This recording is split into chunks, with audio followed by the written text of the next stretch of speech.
Hey, successful wives. Welcome to the TSW Network channel where we elevate wives globally and through personal and professional development. It is Nurses Week, and TSW wants to spotlight those wives who are in the nursing field. Today we have RN nurse Shani Weatherspoon. She has been a nurse for over 20 years, and she is also the CEO and founder of Black Nurses Society of Cleveland, Ohio, and she has been married 18 years. Welcome, Shani. We're so glad. Hi, Hi. hi, darling. Thank you for having me. Yes. So, Shani, first tell us what interests you in becoming a nurse. Tell us your journey. You've been a nurse for over 20 years. Take us back 20 years and tell us what was that spark for Okay. you? So before the 20 years of me becoming a nurse, when I was a little girl, my grandmother inspired me. She was a licensed practical nurse, so I used to read her nursing books, and I would sit there and try to pronounce those long words. I didn't know what they meant. So, and I used to be like, I'm gonna be a nurse just like my grandmother because I want to take care of people.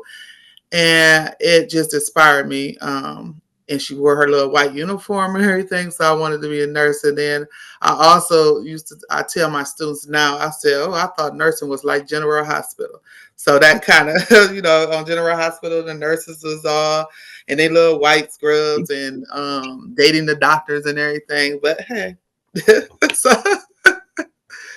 yeah, Oh, absolutely. And I used to watch General Hospital with my grandmother. Like, so I think we all have, General Hospital and some of those other soaps and everything. And, I personally just feel caring for others is our DNA. So like hmm I'm not a nurse, but I'm in the healthcare. I've been in the healthcare field for about 10 years, but on the administration side. My daughter, she will be graduating this August with her nursing degree. My mother was a nurse. My grandmother was a nurse. My husband's mother was a nurse. His grandmother was a nurse. So she has it honestly. I just believe it's in our DNA to take care of others and take care of others well. So yes. so being a part of the healthcare industry for over 20 years, what would you say is different today in this era of healthcare versus 20 years when you first got started? So 20 years when I first got started, I started off as an LPN, a licensed practical nurse. Of course, usually I started working in a nursing home, but back then the older nurses, they just wanted to take you under your wings and they wanted to mentor you. They wanted you to show you how to be a good nurse. And I appreciate that because I had some good mentors Mm. and they took me under their wings and they showed me how to be a good leader. They showed me how to do things correctly in the nursing world, and no question was dumb to them. Mm. Um, I went on to get my registered nurse, and and where I worked at, they were always trying to empower me and inspire me to go on and further in nursing, not to just stop at my LPN. And so with that, I had the flexibility. I got promoted to being a unit manager. So I started taking prereqs to get my registered nurse. License, and I went on and I had the flexibility and they encouraged me. They even assisted me with tuition reimbursement and paid for my education. So that was a plus. But just to have those mentors, it was very important to me. And over the years, I got into leadership and I always was that leader that wanted to inspire my nurses to do better or my state tested nursing assistants to do better. I wanted to tell them this is not a stopping ground. You need to further your education and encourage them.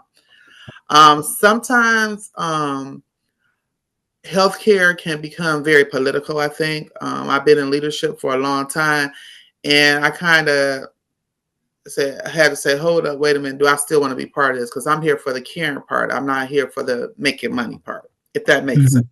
Oh yeah. Oh, Um, absolutely.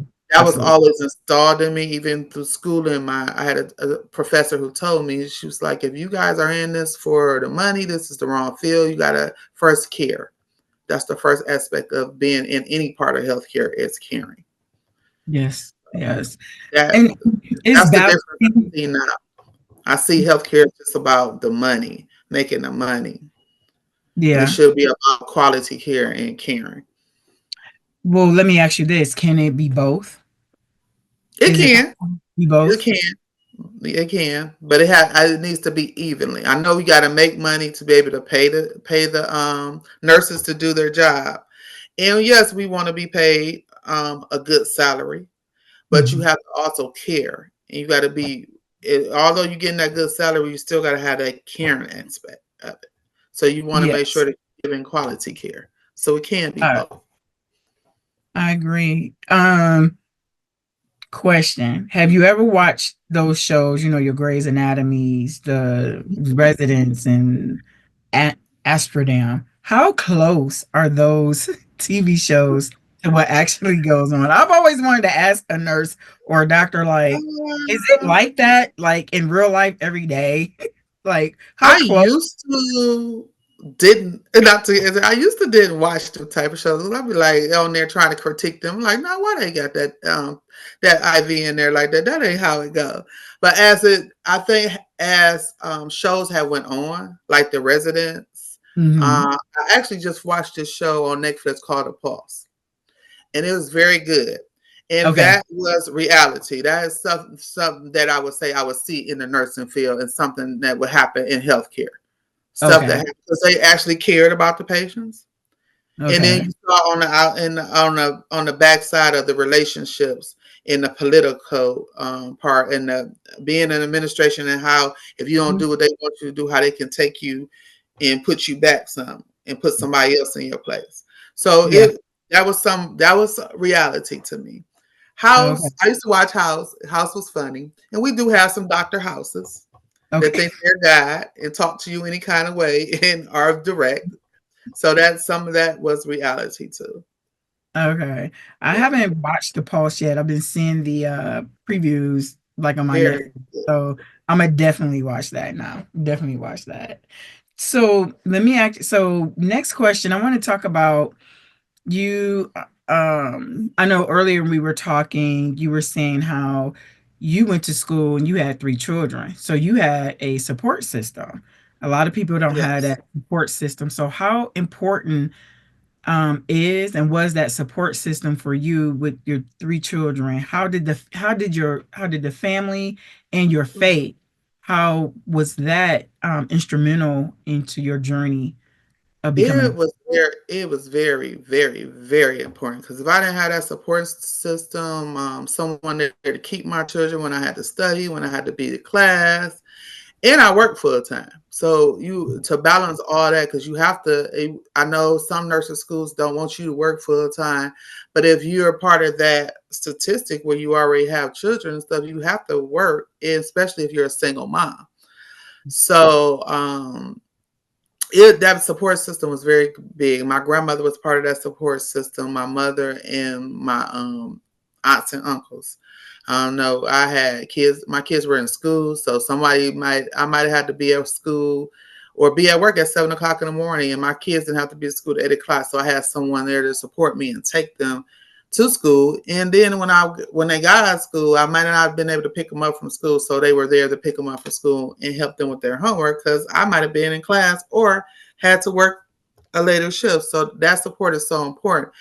And me now working in academia, I work at Hydro School of Nursing, and I look at the type of students that we have. Some of them remind me of me trying to make a better life for their kids. So them to have that support at school too. I tell them, you guys need to become friends, or have that group of students that your study group that's there to support you and be there when you need a shoulder to cry on to vent. And I had a support group when I was in LP in school, and we're still friends. All of us, some of us are registered nurses, some of us we all have our bachelor's, master's degree. One of us is a nurse practitioner. So to just having that support, we used to go to. We had this pizza place called CC Pizzas. We'll go there, buy pizza for our kids. They had games there, let them go play, and we'll be sitting there studying. Or if one of us had to work or something, we'll watch each other kids. So our kids had that bond, and our kids still talk to this day. Not that we didn't even know that. So they start saying, "Oh, we talk and everything." So that's good to know. 20 years later, our kids still have those relationships. Oh, that is great and such a full circle moment. So that brings me to you creating, founding rather, the CEO and founder of Black Nurses Society of Cleveland. For Mhm. you to birth that out, what does that what does your vision what did your vision look like before you even founded the organization? And then what do you guys do overall to help nurses and even aspiring nurses? Okay, so what brought that about? I was part of Black Nurses Rock Cleveland, and I was their president. So then I wanted to do something more locally that help more locally in Cleveland. Although we do have other chapters of Black Nurses Society, because we're all kind of like little privately. It's not no national chapter, which is private chapters, and we still talk to each other and help each other and support each other in Texas. Most of them are in Texas, like Arlington, Texas. I forgot the other part. Longview, Texas. But we still support each other. But the reason that we wanted this, it was to inspire other nurses, the networking part, to empower other nurses, then to mentor nurses that's new nurses, or that networking is so powerful in nursing, because the nursing world is so small. Yes. So it's good to with that networking and being able to say, "Hey, I know somebody that can do this. She knows this field, or I know somebody that can do this." Because that's how you network and you get people. I don't know how many times I have helped someone get a job, or helped someone find a preceptor, or someone has helped me just by word of mouth. Um, like me working now at Hondro School of Nursing, my cousin was the one that encouraged me to do that, because she works there, but she's in administration, and she kept for years trying to get me to come there. And then one day I was like, I'm gonna fill out this application. But then she went up to the recruiter. She went around saying, my cousin's interested. And it was just so just having that part and being able for people to want you to work with them and want to give you a reference, and a good reference, and say, hey, this is the Yes. person you want on your team. So that is another reason why I started Black Nurses Society. And that kind of helped me too, because we gave a scholarship to one of those students before I even started working there. So they already kind of knew me. So that's the type of networking we want. Oh, absolutely. Oh, wow. And you guys, how long have you guys been around? When did you We've been start? around since 2020. Okay. So Okay. Black Nurse Society is still fresh. Last 3 years. Yeah. It was Okay. 2024, 2025. Oh, last 4 years. So yeah, I'm like, wait a minute, yeah. So since 2020, we started during the pandemic. Yeah. Yeah, That's yeah, during good. the pandemic. Because back then it was hard to have meetings, but we had meetings on Zoom. We did things on Zoom. We did webinars on Zoom. We still educated the community on through Zoom and social media. So we just started contact. We used to do a radio show and talk about COVID and how it was for us during COVID. So yeah.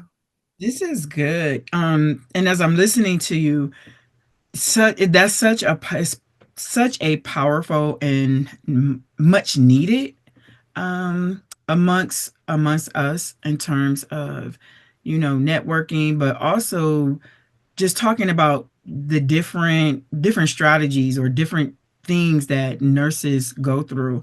I have a question. I have an example. I was scrolling through social media maybe about a month ago. You may have even seen this, but it was a black nurse, and I guess a white nurse wrote up a psych consult for a black patient because she saw Mm-hmm. a black patient tapping her head, and the black nurse asked her, like, what was she doing? She said, oh, she was, you know, and so the black nurse is the one that put this on TikTok, saying like these are real things that go on in Mm-hmm. hospitals if people don't understand cultural and different things of Mm-hmm. that nature. Have you had any of those examples, and what do you guys do to combat that?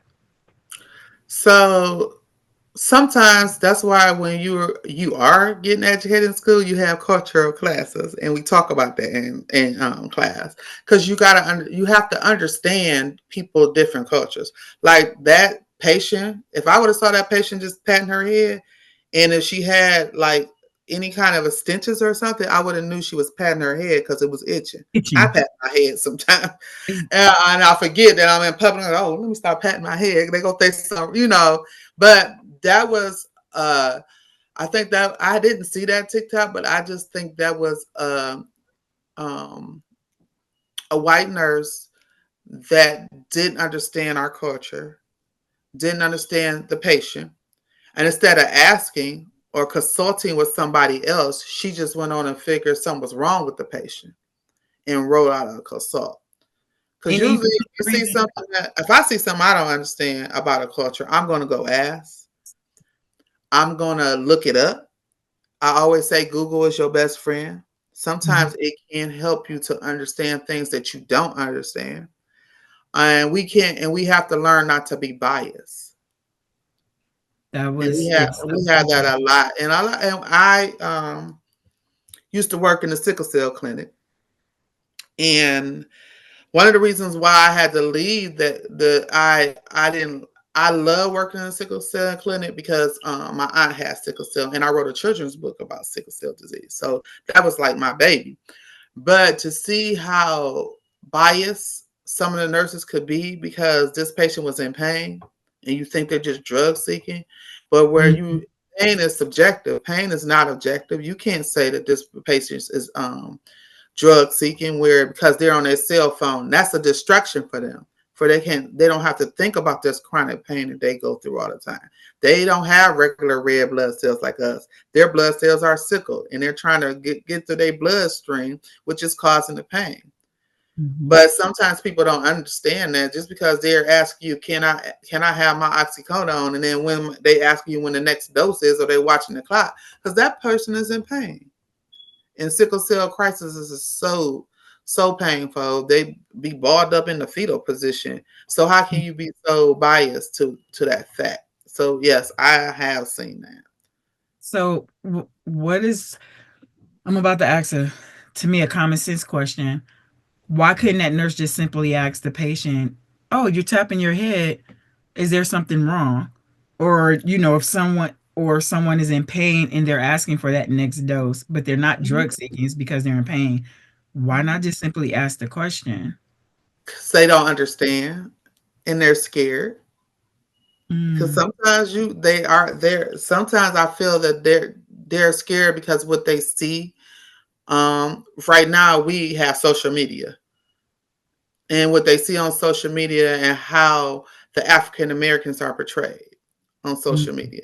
Because sometimes we can say the same thing that a Caucasian person can say, but it'll be misconstrued in another way because we're probably more direct and mhm, boisterous. We'll be portrayed as the angry black woman or mm, something. So sometimes we choose not to say stuff, but they say stuff and it'd be like, oh, she's just how can I say it? She's just I can't find the right word. Not emotional or mm.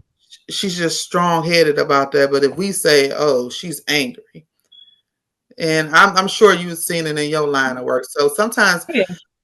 us as black nurses, we sometimes step back and don't say some things. We just sit back and look. But I think sometimes that nurse was scared to assess that patient because it depends on what unit. Was she on a psych unit, or were they on a psych unit, or were they on a regular unit? A regular Like a unit. med surg unit. The So they regular. probably was scared to approach it, and then just the biases. Oh, she tapping on her head, so something must be wrong with her. They don't know That's about our culture. scary. That's scary. That's scary because if that other African American nurse, if hadn't asked the question of why she was sending that patient to get a psych eval, so now you in psych, and now so now stuff is just being written about you. No one probably would even ask her, well, why are you tapping your head? Like Mhm. that's scary. Yeah, you would be labeled, and Yeah, that's you would be labeled very scary. that. So How can people advocate for themselves? The patient. Yeah, how do patients So advocate, especially patients of color? How do we advocate for I ourselves? always tell um, um, we as nurses are the patient's biggest advocate. They tell us stuff that they probably wouldn't tell the doctor, or we see the patient more than the doctor sees them. So I find myself advocating for my patients a lot of times because the doctor might be rushing in and out because he got five other patients to see, but he doesn't. He and not saying doctors are bad, but they have a lot on their schedule and stuff. And we're seeing that patient all the time, and we're assessing that patient all the time, and we see what's going. We know that patient when we know their baseline. So Mhm. we can tell and assess when something's not right. So sometimes the nurse is the patient's biggest advocate, or sometimes even the nursing assistant. I always say my nursing assistant is my best friend because as sometimes working in long-term care, that nurse may have 25 patients. The nursing assistant may have 8 to 10 patients. They're seeing that patient more than that nurse. So sometimes that patient develops a relationship with their nursing assistant, and that nursing assistant becomes their advocate. So just finding that right person to confide in, and then we have our social workers that is the patient's advocate too. And believe me, So, they advocate for them.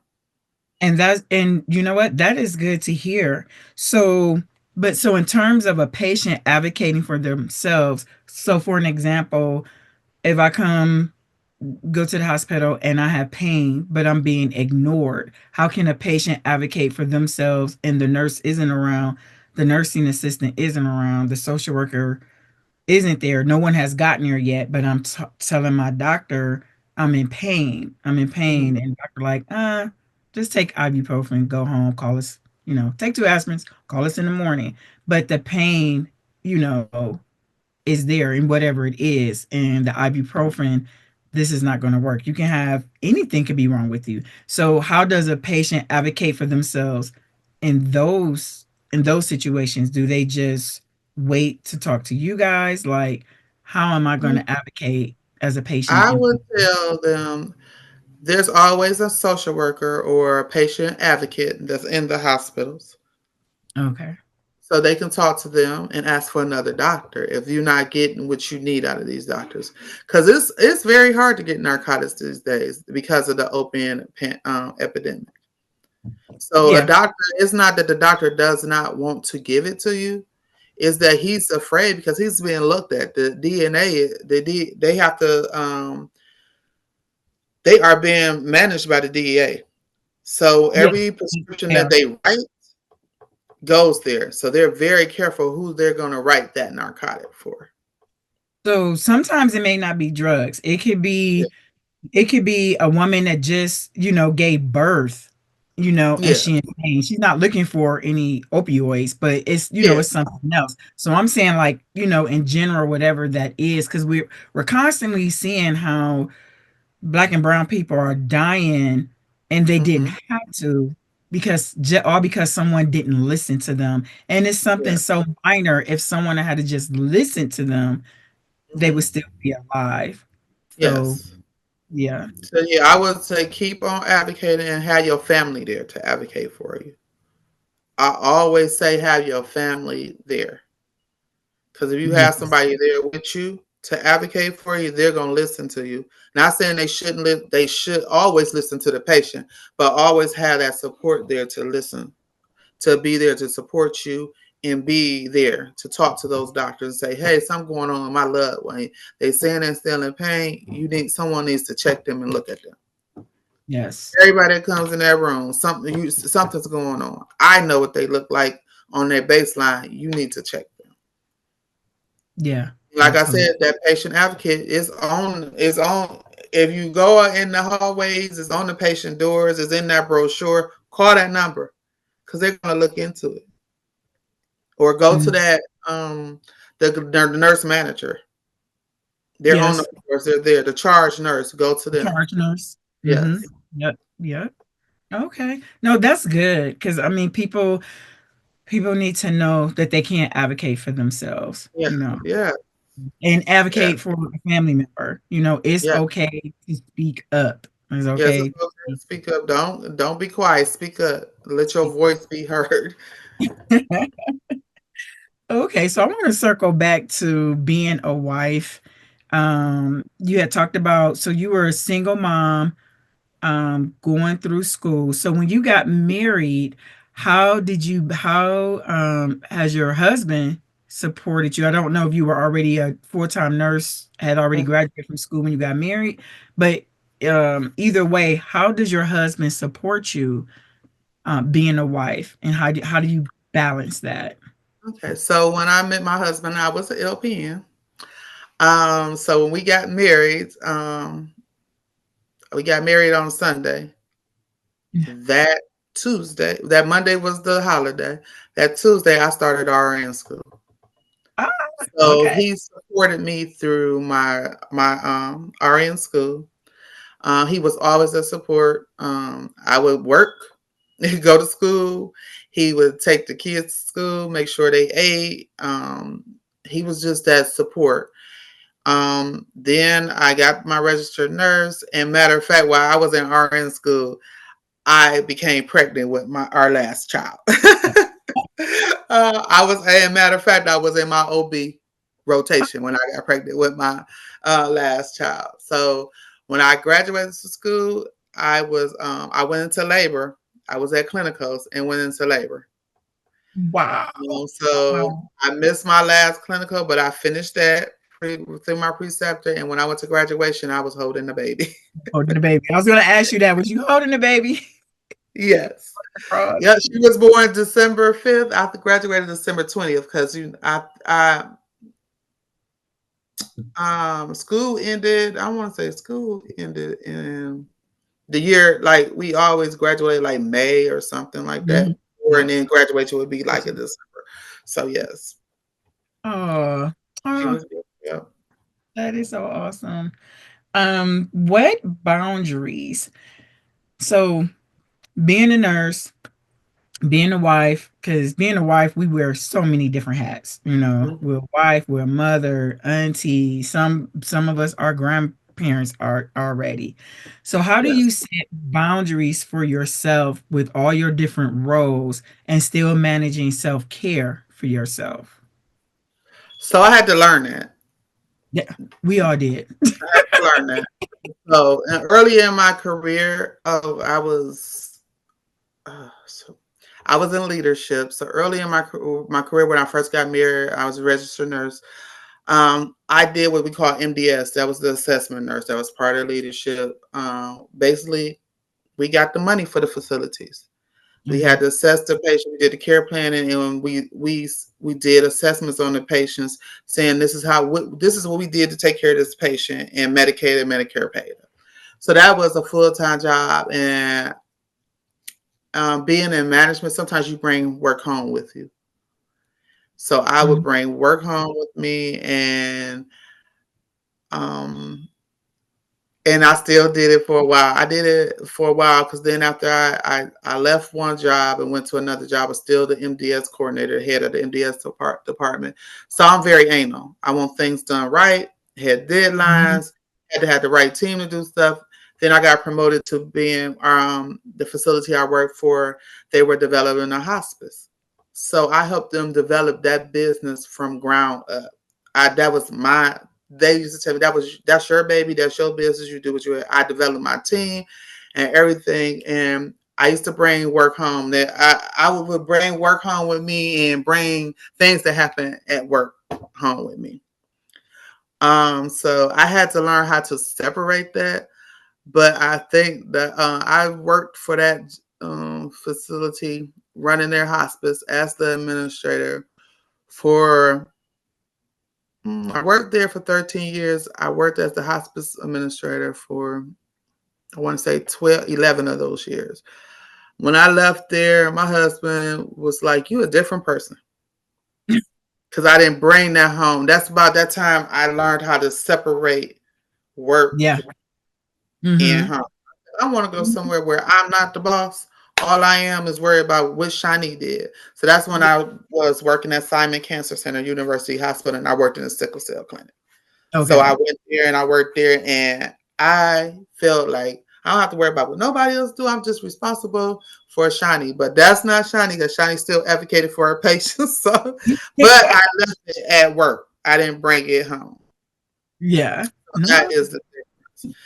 But before I did that, in the midst of doing all that, I do have my own business where I teach nursing assistant classes, and I do. And as the years have grown, I've had added other things to it. It was first just the nursing assistant classes and doing CPR and like communicable diseases classes. So now I have added on where I do the testing for the nursing assistants. So I Okay. had to go back and revamp them. Like, well, so what do I want to do with this? Do I still want to teach nursing sisters or just so now I just basically I still got the nursing sister program. I'm probably never gonna let go of that because I never know where I want to go back. But I just basically now do the testing for that. Okay. Okay. So So where does your wellness come in with that? And I'm saying when I say wellness or self-care, I'm not talking about just like getting your hair and your nails done, but like mentally relaxing, meditating, like turning the phone off. Like what does that look like for you? Because I know it looks different for everyone. so Yeah. um now I work in academia. I work at the nursing school. So my terms they kind of switch every now and then. So but my weekends are my weekends. Okay. So I tell my students I do not answer emails on weekends. That is my time to be with my family and my friends. Very good. And I had to learn how to do that because I used to do that. I used to Mhm. answer emails all weekend, answer my phone and everything. Once I leave work on Friday or whatever that my Friday is, that's it. I will see Hondros on Monday or whenever Right. I come back. Right. I had to learn how to cut that out because that was well, like you said, that's wellness. Taking your Yeah. time out just to cut your time out. And Yeah. sometimes I have to just have a day that's just myself to myself. I won't call nobody. I won't. Sometimes I won't even be on social media. I just be at home binge watching TV. That's my Yes. peace. So sometimes you Absolutely. just have to learn how to separate yourself, and I think I have learned how to do that over the years, because it can be mentally draining on you because you're always trying to Absolutely. help. Mhm. Mhm. Absolutely. And then but what is that saying? You can't pour from an empty cup? Yes, yes. You always Okay. find yourself giving Yeah. to, giving and trying to help everybody. So I'm like, oh, I gotta sit back. Yeah. So you I'm just in awe of you and all this great work that you're doing. What advice would you give to students now that want to go into nursing school, or maybe they stop, they're coming back, but just aspiring to be in the healthcare field, being a nurse, Mhm, be it an LPN, be it, mhm. all the way want to be it NP. What would you tell them I would today's tell new? them to always follow your dreams, set goals for yourself, because that's what I tried to do. Set goals for myself. So I said I'm gonna go. I'm gonna get my LPN.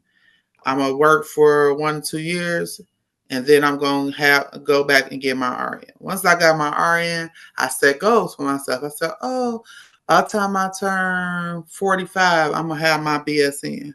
So I set like 5 year goals.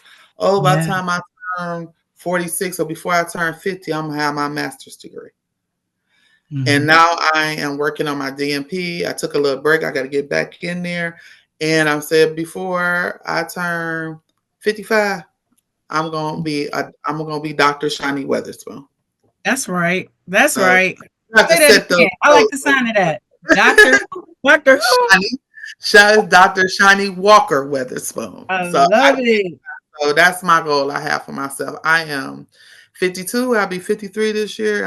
Before I turn 55, I'm gonna have my doctorate. Yes, you are. Dr. Mhm. Shiny. Yes. Yes. So I Okay. just tell them, just set goals for yourself. Then I know you're gonna have little pitfalls where you be like, "Oh, I need to take a break." Take that break. To Go back and take a breather because sometimes you can't go straight through. Things happen. Life happen. Life be lifing. So sometimes you just have to let life and then get back in the groove. Absolutely. I totally agree with that. So I'm going to ask you one last wrap up question.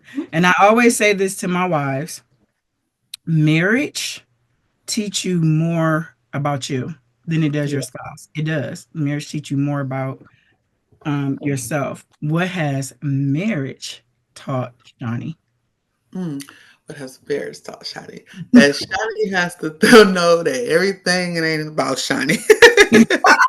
that Preach. yeah, yeah. It ain't all about me. It's I never forget my friend told me, it was one of my nurse mentors. I got so mad at work one time. I said, I'm about to quit. I'm about to resign, whatever. She's like, wait a minute. This ain't just about you no more. You got a husband. So you have to think about it's not just you. It's a partnership. Mhm, mhm. It's That's a part. good. That's Yeah. good. That's good. All right. Well, guys, we have enjoyed. I'm about to say, Dr. Shiny. We just going to speak. Mhm. Speaking to existence, speaking into Going to existence. speak that you have been a blessing. And guys, drop in the comments your questions that you have for Dr. Shiny. I love that. I love the sound of that. Can't wait. We're gonna have you back when you graduate. Uh, Uh-huh. but thank you I so would much. love to come back. Thank you. Yes, so we thank you. And again, I am DC Constant of the Successful Wives Network. And don't forget to follow us on all platforms. And until the next time, remember, wives, you define your own success. Thank you. See you next time.